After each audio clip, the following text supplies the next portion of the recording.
Hi everyone, it's James here from Production Expert. Now, a little while ago, back in November of 2017, some of the guys from Universal Audio in the US came over to my humble studio and they brought with them an aux, the Universal Audio aux, the amp top box.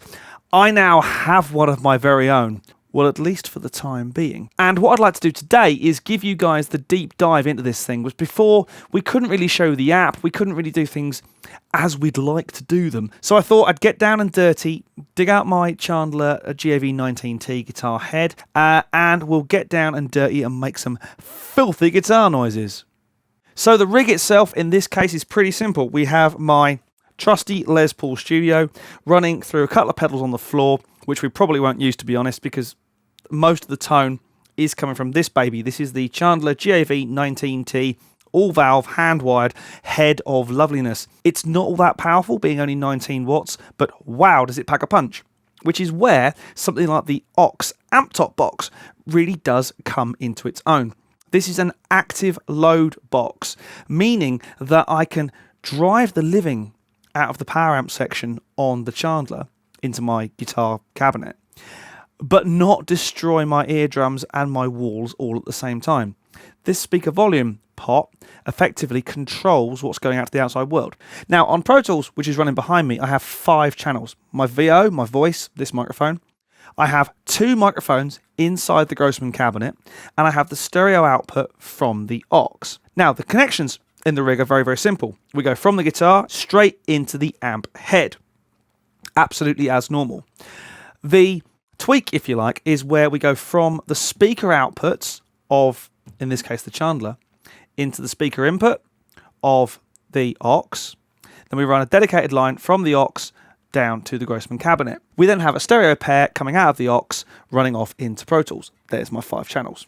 But what you really want to do is see and hear exactly what's going on. So have guitar, will travel. I'm going to start with some of the presets because, quite frankly, they're ace. We'll start off clean and then build up the filth.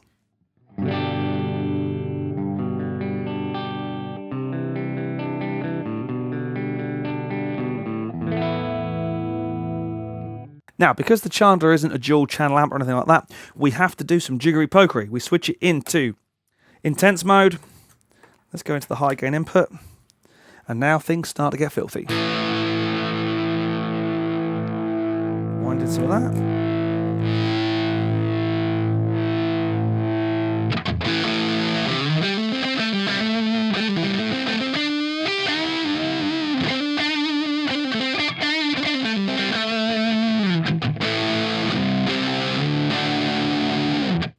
Now we can switch through our chosen rigs really quickly with this here rig button.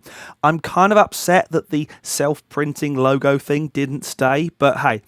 So this is rig 1 in the preset.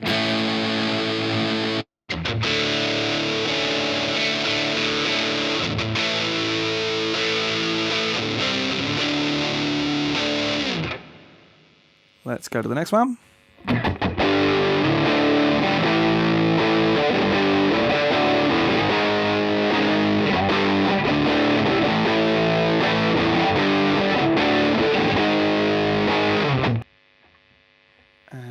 Number 4.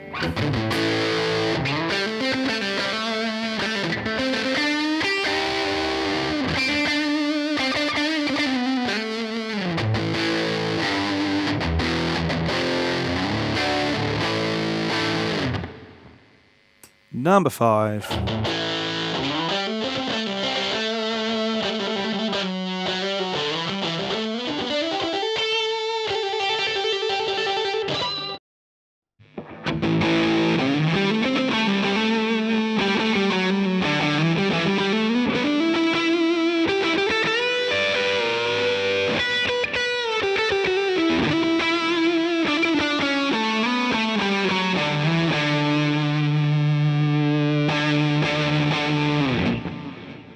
Now, I've been playing with this thing for a couple of days now, and to be honest, I absolutely love it.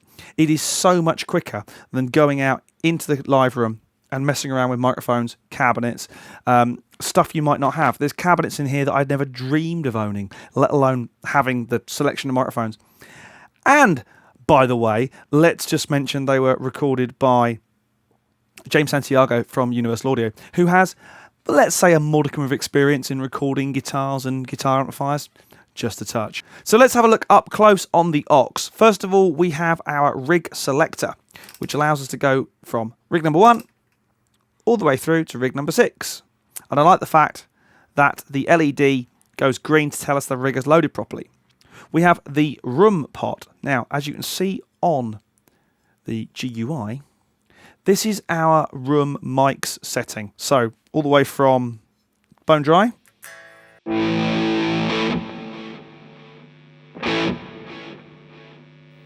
all the way up to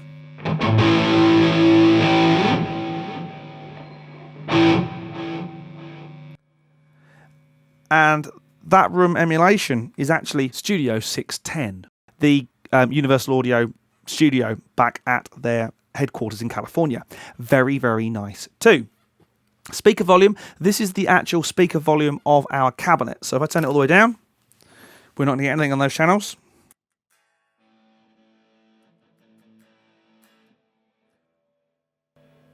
All the way up to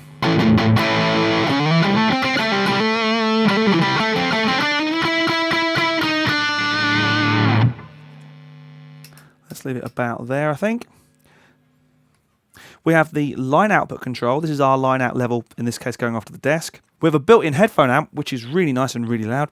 And of course, we have the all-important retro style power indicator. So around the back, the aux is a pretty simple beast to set up. One of my favourite features, and it's so simple, is the fact that all the legending is written the right way up and the wrong way up. So when you're leaning over the top of your aux and your rig at a gig or in the studio, you don't have to worry about trying to read everything upside down. It's subtle, but it's a really nice feature. Far left, we have the main power input for the external power supply. I'm not a great fan of external power supplies, but I understand in this case why. Any heat they can get outside of this thing is a good thing. We then have this USB section. Now at the moment, that's, I believe, what's known as a work in progress. Doesn't really do that much. Certainly, this is not an audio interface. It might be something that they use later on for maybe firmware updates or tweaks or updates, things like that. But at the moment, the USB section, not a whole lot going on there. SPDIF output, yes, we can run stereo, SPDIF, coax or optical. Foot switch. Again, not too sure what that's doing at the moment, but again, it's one of those future development things. We then have the main connections to our amplifier and to our speaker. Output to our speaker, the input from our amplifier, maximum 150 watts. I don't know many 150 watt amps, but don't put more than 150 watt at full tilt into this baby. You'll do all sorts of nasties. Now this middle control, the impedance, is really important. It's very important that you match the impedance of your aux to the impedance of your amplifier. I know my Chandra is outputting a glorious 8 ohm load, so I'm setting the aux to 8 ohms. We then have our left and right outputs, which are going in this case off to Pro Tools. It could be off to your front of house desk, off to your mixer, whatever. But it's given me the option to record lots of lovely guitar. However, most of the control of using the aux comes from the app. Now, I'm running the aux app on my laptop for two reasons. One, I can screen capture the laptop really easily and bump it over into my editing software. And two, I don't own an iPad that is new enough to run the latest version of iOS, which is what it needs to run the aux app. A little bit frustrating, having just forked out fairly recently for 2 new iPads. Oops. I don't advise that you put your laptop or your iPad on top of your aux. It's getting pretty warm with all the power this thing is dissipating in the form of heat. But for this demonstration, it's not going to be there that long, therefore we're okay. So let's get up close and personal on the aux app. Now I have to admit there were a few issues when I came to actually register the aux app, mainly that of not having Wi-Fi in the studio. You might think that's weird, but hey, I don't normally need it, everything's plugged in. The aux needs to talk to the outside world via Wi-Fi in order to register, in order to allow you to use the app. You can't just go willy-nilly installing it on any old laptop or iPad. That's fine, but when you don't have Wi-Fi, I actually had to take this down to the house, plug it in down there, get the Wi-Fi side of things going, then bring it back in here, and now I can have it talk Wi-Fi to my laptop, which is absolutely fine. It was a bit of a you-know-what, and yes, I did have to call support. But that said, It looks and sounds absolutely awesome, so let's keep going in our deep dive. So first up, we have cabinets, and there are 1 or 2 to choose from. Let's click that one, hit done. We then have a 50 watt and a 100 watt model of each cabinet, and a speaker drive, or speaker breakup if you like, control. Really, really nice. We then have microphones, and there's a whole selection of those, the usual stuff, 57s, 121 ribbons, 67s, 414s, or even DI box if you so require. You can have it off axis or with a high pass filter. And we've actually got EQ for each of the microphones, which is really nice. Hit done. And we can pan between the left or right output. Very cool. And of course, we've got 2 of those. We then have our room mics, which in this case, I've got a stereo pair of condensers. We've got loads of different options. Once again, it's all about options. And we can control those either with the app or with the pot on the front of the aux. Really nice. We then have 4 master effects. EQ, a master EQ, an 1176 SE compressor, a delay, which is the Universal Audio Precision delay, and a beautiful plate reverb. I tend to like my guitar parts dry until I decide how much I'm going to put on, but the room tone option on here is absolutely amazing. The room mics sound incredible. So quite frankly, I've just been messing around and going through some of these things and finding a load of stuff that I really, really like. Now you would think, what? Only 6 presets? Oh no. If we go up here into assign, we can actually assign exactly which patch, if you like, goes to which of our rig presets. But there's more.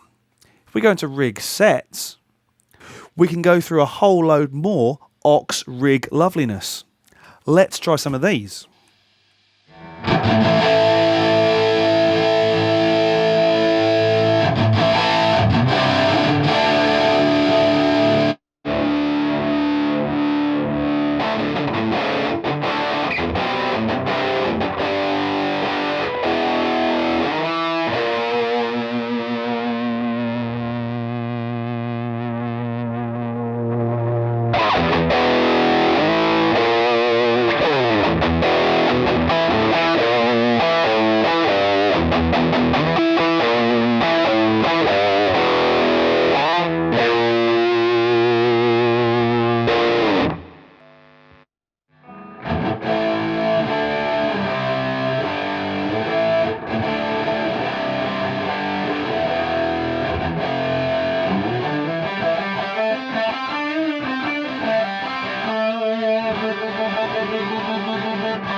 Really, really cool. I love the fact that these work for great, powerful tones as well. There is stuff in there, of course.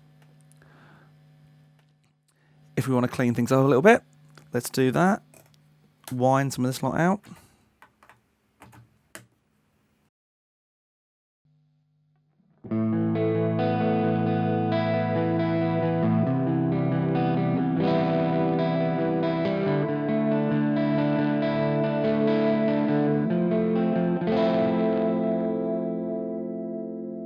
As I said before, all the effects, all the delays, the chorusing is all coming from the aux and the aux processing. It sounds really, really cool, and it's not surprising considering Universal Audio's experience with real-time DSP processing. I love this thing. I do not want to give it back. Now, of course, when you tweak a preset to something you really like,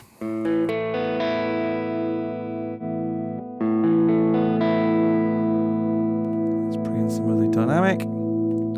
Let's make that a ribbon. Roll off some bottom end, off axis. that. Let's have some delay. Yep, like that. Of course, we can save that to our user area. Let's call it Sultans of Clean Jivey. Okay. And it's saved, of course, for dropping in later into one of our rig presets or just to call back later from the GUI.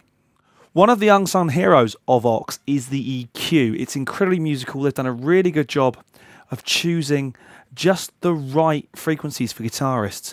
Let me show you.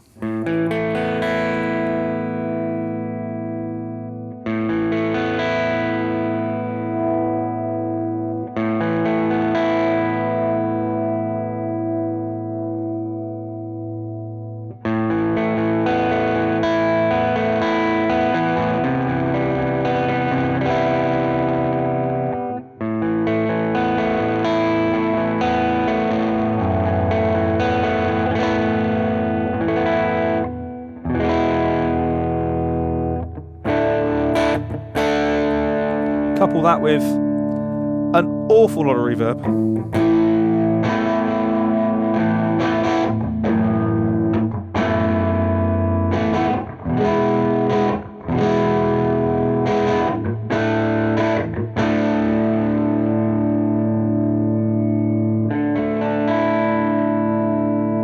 I absolutely adore this thing, and I'm pretty sure that all the guitarists out there who are buying these things in their droves are loving them too. This is an incredibly loud amp, even though it's only 19 watts. It's hand-wired, it's all valve. It's not even a master volume amp. There is no master volume. The tone comes from driving this thing hard, which is fantastic with the Aux. It's a match made in heaven. Is that not too cliche? So there you go. So there's a slightly deeper dive into the Universal Audio Aux, the amp top box. If you get a chance to try one of these things out, I heartily suggest you do. It's incredibly cool. I know they are rarer than rocking horse doo-doo at the moment, but not a bad problem for Universal Audio to have, I wouldn't have said. So I hope you enjoyed that. My name's James Ivey, and I'll see you again very soon for some more Gear Talk.